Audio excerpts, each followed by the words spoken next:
Hechos, ustedes los conocen. Claudio decía antes de la pausa que quería agregar algo acerca del tema salarial. La cámara es suya. Quiero reiterar nuestra posición de reclamo de mejores salarios.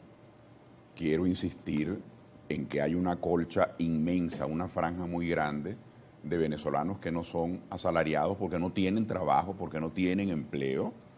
Entonces, allí hay otro problema, esta discusión del aumento salarial que es seguida con interés por millones de venezolanos a quienes no les alcanza su dinero como maestro, como enfermera, como médico, como entrenador deportivo en una escuela, en un liceo.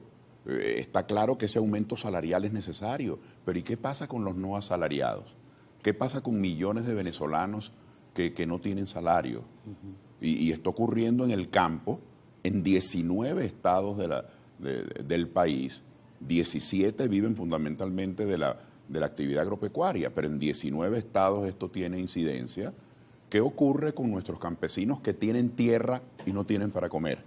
Porque hace unas décadas el gran planteamiento era tierra para el campesinado. Y todavía lo es, todavía hay campesinos sin tierra. Claro. Pero muchísimos, decenas de miles de familias campesinas tienen tierra y no tienen con qué comer, porque no tienen financiamiento, porque no tienen insumos. Yo quiero, por ejemplo, señalar el caso de los cañicultores del estado Sucre. En el central azucarero de Cariaco, en el central azucarero de Cumanacoa, en todas las áreas de influencia, no solamente en los municipios vecinos, sino en las áreas de influencia de estos centrales, la situación es gravísima. Ya van para 4 años sin zafra. Se van a cumplir ahora 4 años sin zafra. Eso quiere decir, y ruego que nos metamos en esta atmósfera para entender la gravedad del asunto, que son productores que vivieron de eso durante toda su vida, son campesinos que tienen tierra, ahora el 15 de febrero comienza el verano y van a tener hasta mayo para arrimar sus productos a los centrales, y el central de Cariaco y el central de Cumanacoa están cerrados. Entonces yo le hago un llamado al presidente Maduro y al gobierno, y particularmente al presidente, que se refiere con insistencia al poder popular. Bueno, vamos a aprovechar y poner a funcionar el poder popular. Vamos a entregarle estos centrales a los cañicultores, que son los que saben de eso, que son los que padecen, porque desde hace 3 años y medio que eso está en manos de Corpo Sucre, eso está completamente abandonado. Y lo mismo pasa con quienes producen maíz, plátano, yuca, sorgo. Es decir, tienen la tierra, tienen el conocimiento, el know-how, diría cualquier técnico, cualquier gerente. Tienen el conocimiento, tienen la tradición cultural, tienen la necesidad, tienen la tierra, pero no hay financiamiento. Y voy de nuevo al encaje legal. ¿Y cómo va a haber financiamiento? Primero, la banca del Estado, la banca que se dirige, que debería dirigirse a financiar a nuestros campesinos, que no son asalariados. El salario del campesino es el que él produce, pero no puede producir porque no tiene insumos y porque no tiene financiamiento. Esa banca especializada no está funcionando. Y la banca general, insisto con el tema, y discúlpame que sea repetitivo, es prisionera del encaje legal. El encaje legal ese del 75%, que el 75% de lo que llega a los bancos no lo tienen los bancos.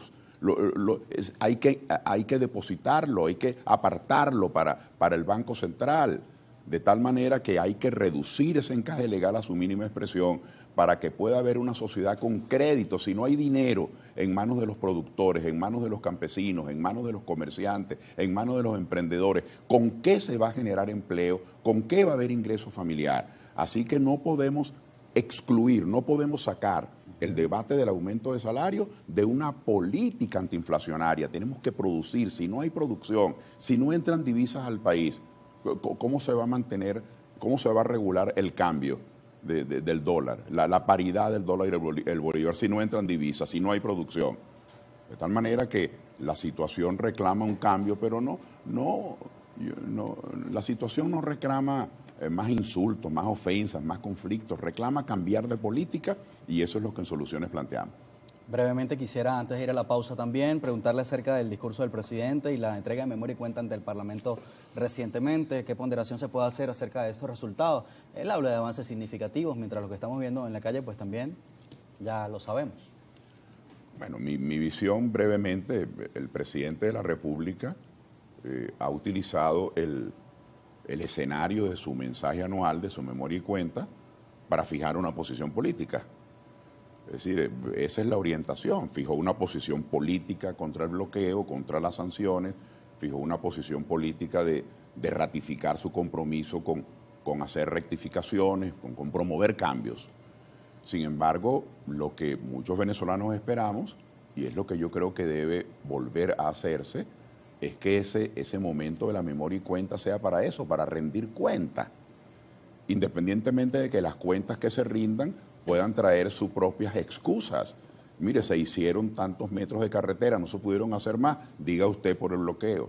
Mire, se abrieron tantos hospitales, no se pudieron abrir más, o el que se abrió está paralizado por tal razón, pero no hubo una cuenta. Memoria y cuenta como tal ha sido sustituida, bueno, por un informe político. Eso es lo que ha ocurrido. No es que el informe político no tenga validez. Es muy importante hacer una consideración política, una consideración geopolítica, porque las cosas no ocurren fuera de contexto. Las cosas ocurren en un proceso de aislacionismo internacional y de conspiración grave que es el bloqueo. Pero yo creo que la cuenta quedó pendiente. Claudio, también el tema de los hechos políticos este año ha estado muy movido, ¿no? Sobre todo para algunos sectores de la oposición. El fin del llamado interinato, por ejemplo. ¿Qué ponderación puede hacer sobre esos hechos recientes que, bueno, desmoronan un poco ese liderazgo de Guaidó? Miren todos los problemas a los que nos hemos referido. Problemas de la erosión de la capacidad adquisitiva del venezolano, problemas graves de que no tenemos educadores suficientes y lo que tenemos están mal pagados, no tenemos médicos suficientes y lo que tenemos están maltratados. Esos son los problemas que deberíamos estar discutiendo. El problema del agua, que es gravísimo, el problema de la inseguridad, el problema de que no hay banca. En el país no hay banca, en el país no hay crédito bancario. Ya llevamos 2 generaciones de venezolanos que no saben lo que es un pagaré, un préstamo personal, que no saben lo que es un préstamo para vivienda, que no saben lo que es un préstamo para comprar un automóvil. Es decir, viven de sus ahorros, y los ahorros son muy pocos, casi inexistentes, porque los salarios son de subsistencia. Colando y bebiendo, decía Exactamente, estos son los problemas que deberíamos estar discutiendo. Bueno, el país político ha puesto esos problemas en un tercer plano y se ha dedicado a discutir esta fantasía del interinato, que desde hace 4 años le hizo creer al país que había un gobierno que no existía, que desde hace 4 años se puso de acuerdo en connivencia con el gobierno de Donald Trump para bloquear la economía venezolana, una cosa además de inmoral e injusta, arbitraria y dañina para el país, que desde hace 4 años se fue por la vía del paralelismo, un paralelismo apadrinado por poderes internacionales.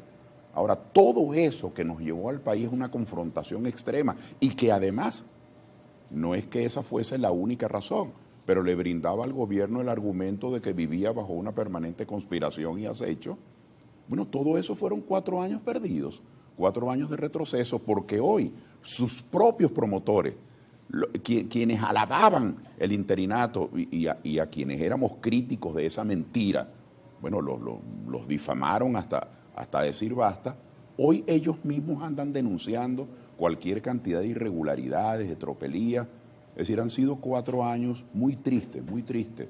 No son los únicos, pero han sido 4 años muy tristes de la historia reciente, y lo que yo aspiro como venezolano es que esto deje lecciones.